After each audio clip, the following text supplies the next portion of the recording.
everybody, and welcome to Marie's Memoirs Goals Live. Thank you so much for joining us. I have the amazing Zandria, who's based in California, and I'm about to unpack some things. Welcome, Zandria. Thank you. How are you I'm feeling? so excited to be here. Thank you for sharing your platform. I appreciate you. You're most welcome. You're most welcome. Okay, so I love to just kind of deep dive and get straight into it. So, why is my hair looking crazy, man? So, I'm going to deep dive. You are a real estate agent. Yeah. And you own your own events company for events planning. Yeah. Are those your two main businesses that you conduct, or are there other things that you do as well? I also do have a loan signing doc business as well. And so, yep, I have 3 companies. Oh, wow. Okay. So, in regards to the real estate, was it hard breaking into that industry? You know As what? Yeah, yes and no. Definitely, I found a lot of mentors. I found a lot of other queens to join up with. My team is amazing and we help each other out. So I always like a challenge. I think as an entrepreneur, you always have to be ready for a challenge anyway, right? That's like entrepreneur life. But no, I mean, it wasn't that difficult. Once I was able to get in and establish my own connections, just like any other business, then of course I was able to excel from there. And then just networking, not only with, you know, beautiful, amazing people in my own state, but statewide. So in all 50 states. Wow. Yeah. No, that's pretty amazing. So networking is kind of quite heavy set in regards to that industry. Oh, absolutely. It's everything. So you're either getting, your clients are either people who personally know you, or people are referring them to you, or past clients are referring them to you. So it's a 100% referral-based business if it's not your own sphere of influence. So you definitely have to networking events, joining up with other realtors in your same state who may not service the cities that you service. And then, like I said, working even with realtors out of the state, because there's a lot of people who are either trying to come to California or leave California, but either way, they need that transaction and they need help. Yeah, no, I hear that. So, did you have to learn anything really quickly in that industry to kind of, because I know that especially with real estate, it's kind of cutthroat is what I understand it to be. So what were the main things that you really had to learn and come to terms with and get to grips with really quickly in order to excel in that? I would say getting a mentor, because when you first get into an industry, you don't know what are the politics, right? Right. And so definitely surrounding myself with other queens who were able to teach me and help me navigate, and make sure that I made the right moves at the right time, going with the right brokerage. That's huge. That's a huge decision, and things of those nature. So even before I graduated real estate school, though, I started reaching out to other real estate, I call them real estate queens, and some kings, you know, and just networking and picking their brains and asking them, you know, why did they pick their brokerage and different systems they used. And so I'm all for mentorship. I would say mentor and networking is definitely what's helped me out.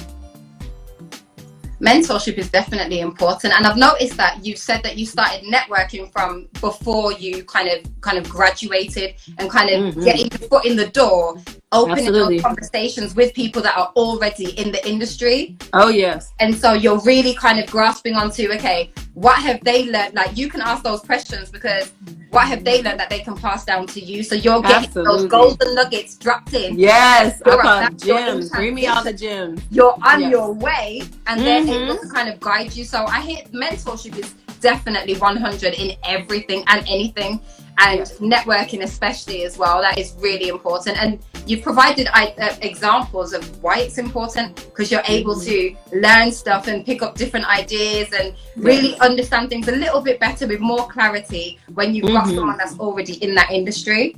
Right. So no, that makes sense. So where did you get your entrepreneurial kind of spirit? Like, what was your key driving factor behind it? You know what? When I was in my 20s, I was really young in corporate America, and I knew that this wasn't it for me. Like here in the States, we call it the rat race. I knew I just didn't want to be part of the rat race. Yeah. I'm very vocal, outgoing. I have a big mouth too, you know, personality. And there was no way that I was going to be able to clock in and clock out, and basically build somebody else's dreams when I could be building my own. I remember having this conversation with my husband at the time. We didn't have any children. It was just us. We laughed because we're like, those are the rich days, you know, before kids. And so I was like, this is not it. Like, this cannot be what God put me on the earth for, to like clock in, sit at a cubicle, do my job and leave. You know, so many people are stuck in that, and I understand we have to pay bills and we have to do stuff like that. Yeah. But I was always like, I always felt like I was either working for somebody else's dream, like the company, and not having time to work on my own dream. And once I got bit by the entrepreneurial bug, that was it. I like drank all the entrepreneurial punch. I like went wild. I've had multiple companies. I've had a lot of different success in different areas, and all of those experiences have helped me be an amazing realtor. And I've been an event planner for over 20 years, and now doing the loan doc. So it's been an amazing experience. I have to say, though, you know, shout out to my husband, because he has always held it down, you know, when I'm trying to figure stuff out. Yay, husband. And so, I mean, obviously that's been a big help. Like I said, we have 2 children, so 2 teenagers. That's right. Pray for me. And so, you know, between family life and being a wife and being an entrepreneur, it can get a little crazy, but my husband definitely always holds me down. So he was always able to let me, you know, spread my wings and support me, and my family, you know, they've always been my biggest cheerleaders. So definitely thank him a lot. Right? No, that is super important, to make sure that you've got a tribe, especially a partner as well, someone that you speak to every day that is supporting you the way you need to be supported, in every aspect. Because a lot of times, like, it can get, we all know life gets really tiring sometimes, and it's great when you're on the up bit, but when you're on the down bit, it's just like, and so having that kind of support is definitely pivotal. So then, I've got 2 questions then. When you decided, you know what, I'm not doing this full-time job anymore, like, I'm going to step out of corporate, not interested in the rat race, I'm going to do my own thing. How did that, I know that wasn't an easy decision to make, but then how did you know when did it feel right? Was it like a feeling that you were just like, you know what, I've had enough, I'm just going to let go of what I know and just go to something that there's no certainty there's no confirmation of success, there's no salary every month for your financial stability, like what was the transition with that? So you've left your job, then what?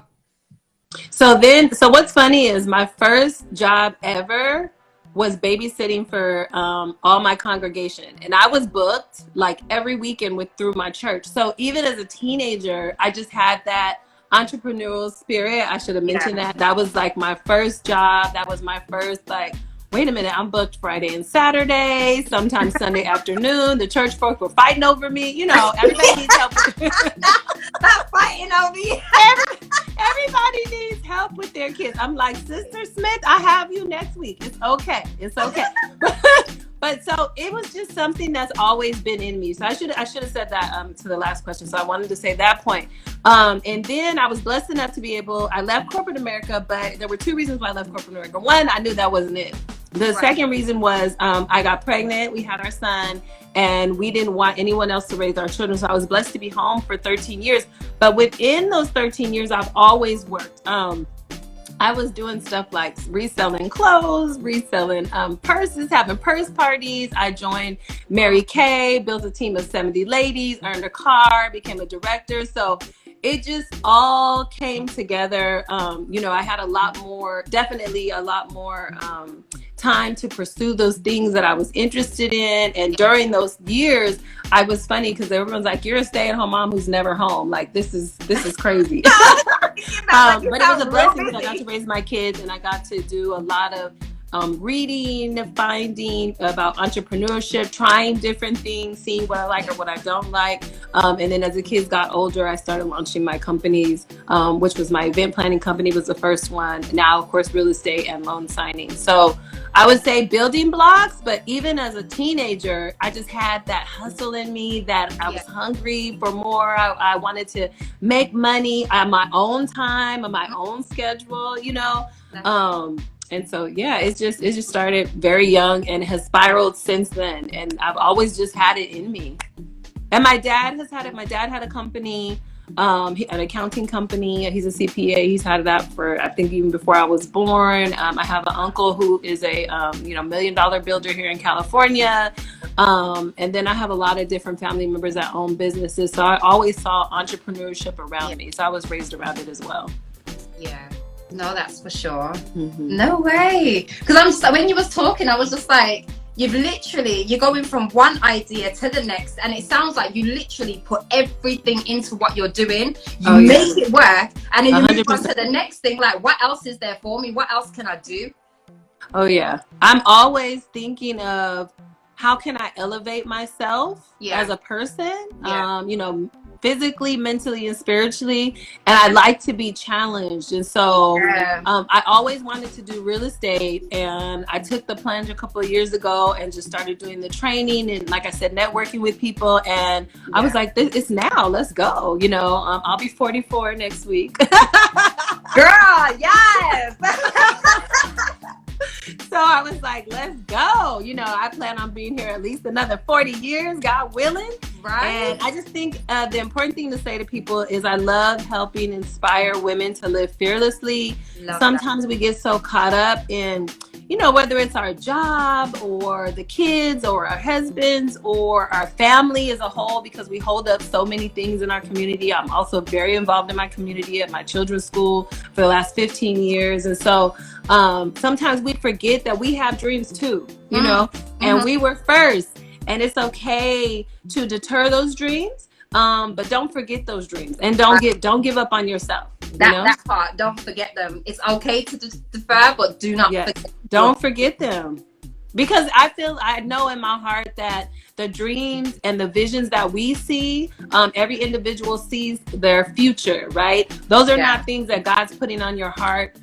Or showing you to tease you. He's showing you the greatness that he has instilled in you, and we have to go for it. I feel like a lot of times we get so caught up and talk ourselves out of it that we get in our own way. That self-sabotage keeps cropping up in different areas.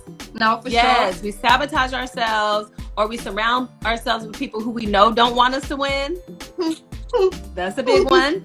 It's like, birds of a feather flock together. You want to make sure you're with other people that are going to challenge you, hold you accountable, that you can share your dreams with, that want to, I always call it the glow up, that want to see your glow up, that are your biggest cheerleaders. And if not, you need to get some new friends. And that could even be family, right? I'm just saying, it can really deter you for a really long time. And once you let all that go and just really live for yourself and live fearlessly and just throw caution to the wind, it is such a freeing thing. It changes your mindset in so many ways, and it makes you go after every and anything that you've ever wanted. And you deserve it. You deserve it. That is so true. I absolutely love that. I'm kind of taking in what you're saying, and it's just kind of sinking. I feel like a little piece of chicken that's marinated. I love it. It's just oh my, I'm just soaking it all. Taking it, run with it. So you did mention, when you had when you started having a family, how did your entrepreneurialism affect that, or how did it change and reshape having a family? Right. So I'm obsessed with my kids. I'll just start there. I am obsessed. I know everybody's obsessed with their kids. I'm obsessed with my kids. I always wanted to make sure they were getting the best education and the best area and being part of the school, because when you show up at the school every day and you volunteer for free, they take care of your kids.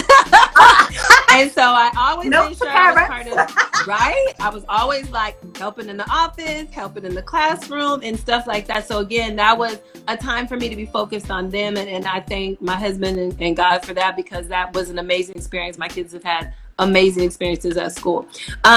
But after that, as they got older, that's when I started reinvesting in myself and taking time for myself and making sure that I was doing the things that I wanted to do. Oh, my girlfriend Nikki said, yes, those gifts God gave us, we don't have to box ourselves in. Amen, sis. Yes. No boxes. Right? None. You are your own box. Don't live up to anybody's standards but your own. And I always tell people, don't feel like you can't get it. You can get it. There's money on the table. There's money we're leaving on the table. Don't leave any money on the table. Yep, I hear that. But my kids came first. So sorry, back to the question. My kids came first. And then I started to evolve into myself. But even with my kids, like I said, I was still running companies. I had my event planning company even before my kids were born. So I still did that. And so my kids have always seen me. It's funny because my kids were like, Mom, you work? Because I've always worked and been able to pick them up, drop them off, or be at their school. I've always been able to have a flexible schedule like that. So now, of course, as teenagers, they understand, of course, I've been working this whole time, but they see it and they're like, okay, a 9 to 5 is not the only way. So, of course, I instill in them also that they should have 3 streams of income at all times. For example, I was doing event planning. I was working part-time for the school district. And then I was also, I forgot I was doing something else. But because the school shut down, that was one income. Because literally the day the pandemic happened, the weekend that the pandemic happened, March 13th, I was booked all weekend. I had events all weekend, literally all canceled, which had never happened. And so I was like, nope, let's go. Let's keep going. So I think people need to be comfortable with, like, what is that called? What do they call that? When you reemerge as somebody else, when you make yourself somebody new, reinvent. When you reinvent yourself, don't be afraid to reinvent. I've never been afraid to reinvent. I'm like a butterfly that's always morphing into another butterfly. And I tell people, don't be afraid to morph if you have to, 3 streams of income is really important. I'm still on the morphing from, it's like, do not be afraid to reinvent yourself. Yes. If you reinvent yourself and you want to change it, that's okay. It's okay. Like, what's the problem? It's okay. It's okay. Like, oh yeah. At this point, my friends, my clients, everyone expects it, so I started doing real estate, loan doc signing, and of course I've always had my event planning company. So I love doing all of them. Oh, that's amazing. So what would you say motivates you the most, or what motivates you, and then what helps keep you motivated? What would you say would be the main? I would have to say my kids. I'm very big on generational wealth. And not just having generational wealth, but knowing how to maintain generational wealth. So yes, a lot of times we talk about, we want generational wealth, but how do we get the generational wealth? And how do we keep the generational wealth? And how do we teach our kids how to keep the generational wealth? Because we can do all of this and do all this hustling and companies and all of this. And then, yes, you may leave them a nice nest egg and some properties, but can they maintain it? Do they know what to do? Yes. So I'm already teaching my kids about real estate. I'm already telling them there's many ways you can enter real estate. It doesn't have to be an agent. You can be an appraiser. You can be a loan doc signing agent. There's literally like 50 jobs or more. I said, but you need to be an entrepreneur in one of these lanes. So that way, if your main thing falls or your second stream of income falls, you know how to pick up this real estate and do this too, Wow. You're just really dropping diamonds here, my love. Just casually like, I'm like, thank you. No, that's amazing. So in regards to, because I know a lot of people kind of struggle sometimes with confidence, and we talked about it previously, like self-doubt and kind of self-sabotage. What about these things? When you become fearful or a little bit kind of uncertain, how do you overcome that? How do you manage those emotions when that self-doubt starts to kind of creep up and make you question who you are and your capabilities? Right. So I always say, and I learned this, oh gosh, I don't even know how long ago I learned it, but it's called, fear, right? So I'm going to break it down. So fear to me is false evidence appearing real. So I'll say it again. Fear, false evidence appearing real. So anytime that I'm talking myself out of something or I'm terrified, actually, the more terrified I am, the more amazing I know the results are going to be. That's always a hint. So don't be afraid of that. Actually lean into that. But it's false. It's false. It's not real. You're talking yourself out of something that can lead you to greatness. Right. And just like Nike says, just do it. Do it scared. Do it scared. Do it by yourself. Move in silence. Sometimes you don't want to share what you're doing with people. It doesn't matter, because I don't think of failing backwards. If I try and I give it 100%, I might have to try it again and try it again. To me, I'm learning in the process. I'm enjoying the journey, and I'm failing forward. I'm not failing backwards, because I'm farther than I was when I started, right? And I tell people, what are you afraid of? Like, okay, maybe it won't work out. That's okay. Maybe you just need to tweak it and try it a different way. Maybe you need to go a totally different lane. That's okay too. Right. But don't be afraid to try. That I don't want to have people talk about, what do you do in between your dash? I don't want to die with any regrets. I am definitely someone who wants to try it all, do it all, and be on my deathbed like, man, that was amazing, Writing out life as a roller coaster. Yeah. Getting everything done. Just do it, because it's so crazy, because when you give yourself permission to do it, you don't realize how many people you ignite their light in them for them to do it, because they think, wow, Marie did it, Zandria did it, they're doing amazing things. Shoot, I just need to go do it. You don't really realize how many people you inspire by giving yourself permission to be your best self. Right. Yeah. Right. Mm-hmm. Again, you're just sprinkling diamonds casually, and I'm just like, oh my gosh, no, that is so important, and I love that response. So I have like 2 more questions, then I'm gonna free you so you can enjoy the rest of the day. But okay, so on average, like, how many hours a day do you work, and how do you balance work life with multiple jobs, a family, being a wife? How many hours of work do you do? Like, how strict are you with your regime? Like, does it roll over? That's what's crazy. So a lot of people think, entrepreneurs work less than like regular job 9 to 5, but it's so not true, because in between me working and scheduling my day, I'm literally doing, meeting with clients for real estate, have clients for event planning and loan signing, and I can have them all in the same day, on top of still dropping my kids off, picking my kids up. Right. Sorry about that. And being a mother and being a wife, right? And so, oh my gosh, the hours in a day, every day is different, especially if I'm closing deals on a real estate deals. Those days can be really, really long, which is fine. I love it. Yeah. But thank goodness, again, I have my husband who's super supportive, and my kids are a little older now, thank goodness too. So they're able to be a little self-sufficient as well. So hours, I couldn't give you like a set hours, because it's never the same. And I love it because every day is different. Yeah. My Monday's never like my last Monday. My Tuesday's never like Wednesday, or Wednesday's not like Thursday. It changes all the time, but I love that. I make my schedule ahead of time. Of course, that schedule doesn't always work out because life, right? But for the most part, I plan my weeks actually a week ahead of time. And then I filter in pockets of things that I need to do. And then, of course, like I said, being a mom and a wife, there's no set hours to any of that. I couldn't even give you an estimate. I should probably track it, but it's wild. It does sound like it's something that's constantly evolving anyway. Like, and because you said every day, like you can't, even if you set a schedule, a lot of things change within that schedule. So it's just, it's kind of like you get it done. You've got an idea of what you want to accomplish for that week. And then you just continue to like plow forward and just move things around to just make it work.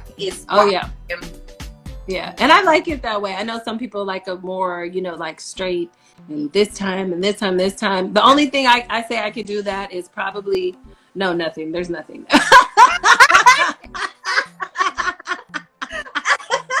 I will say I do try to stay into my bedtime because I do so much. I do need my rest. So if I had to say one thing I stick to, I would say my sleeping for sure. I am no good if I don't get my at least 6 to 7 hours. I just am not, because I just do too much. And so I would have to say that I'm like a kid. I will, like, it's my bedtime, I'm in the bed. Like, it's done, it's a wrap. I'm done. Of course, again, sometimes being an entrepreneur, that's not possible. But yes, I definitely am very serious about my bedtime. No, that's it. That's very important though. I mean, sleep is very important, and I'm so sure that's when your brain your body heals itself, and you're just resting and everything. And you know, when you have a good night's sleep, you're able to focus and do things that you need to for the next day instead of being like groggy and tired. And like, doing everything, you know, halfway is like, I don't even have time for that, because I don't have time to go back to do it again. No, I hear that. So then when we're saying inspiring women to be fearless, what would you say encapsulates inspiring someone to be fearless? I think being willing to be very transparent with other people. You know, like I said, mentorship is really huge. I definitely try to mentor anybody that I can possibly help out if time permits, you know. And just, you know, sharing gems with people and not being afraid to say, I don't understand that. I don't know what that is. Like just being honest and being your true, authentic self at all times, and asking for help if you need it, connecting with the people that you need to connect with, and just being honest with yourself about what do you really want out of this business. What are your goals, and what are you willing to do to get to that, to get to those goals. And always shooting for the, you know, they always say shoot for the moon, because you might land, you know, on the stars. But always having that mentality of thinking like super ridiculous goals, so that you even, you know, go beyond your own wildest dreams. Love that. That actually kind of has glided us into my final kind of thing, my final question, where I was going to say, what would you encourage your future self with? What 3 points would you encourage your future self with? Okay. Ooh, that's a good one. Okay. So definitely keep going. That's always my motto. Do it scared. Again, that's another one of my mottos. And to continue to surround myself with amazing and dynamic kings and queens who want to see me win and who are willing to mentor me towards that goal, because there's enough money out here for all of us. Right. Oh my God. No, that's very true. That is so true. I love that. You just keep dropping all these little sparkly diamonds, and I'm like, oh my gosh. And I'm like, I'm telling everyone else to get a notepad and pen, and I'm like, I can't talk and write at the same time. I know, it's hard. I have to make my own notes. Oh my goodness. Thank you so much. I'm going to see if anyone's got any questions. Okay. But I don't think I saw any. Let me just scroll real quick. I don't think I saw a lot of comments for us both. I don't think I saw any either. I don't think there's any questions. But they can always drop it under. I'm definitely going to post on my page. I know you're posting on your page. So that way, you know, we can always get in those DMs and answer those questions. Oh my goodness, Sandra, you have been absolutely amazing. Thank you so much for spending time with me and just dropping all of this knowledge and sharing your experiences and your know-how and your skill set. Really, really appreciate it. Thank you. Well, thank you, Queen. Thank you for sharing your platform. Thank you for having me. I would know that you're definitely going to support me. I'm going to support you. And if anybody has questions about real estate in any of the 50 states or even out of the country, I was contact my me. audience from the UK, so I'm like, you have to say which part. Oh, right. Sorry. Okay, United States. I'm so sorry. The U.S. But I am looking into going outside of the U.S. So stay tuned. Follow my page. Ooh. That's right. Yes, That's right. Oh you know, I'm always leveling up. So I'll just drop a hint, Dominican Republic. So I'll leave it there. But oh yeah. I love Dominican Republic. International. Yeah. So yes, please follow my page at XGARAY20 Real Estate, and I would love to answer any questions you guys have. Amazing. Thank you so much. Thank you. This is our first one, and I think it was amazing. Thank you. I just want to say so I know how to save. So hopefully it saves. But thank you to everyone who has been from the start, jumped in, commented, interacted with us today. You guys have been amazing. My guest has been fabulous. And I'm about to quit the live. So thank you so much, guys. And I will see you everybody. Take care. Thank you. Bye. Bye.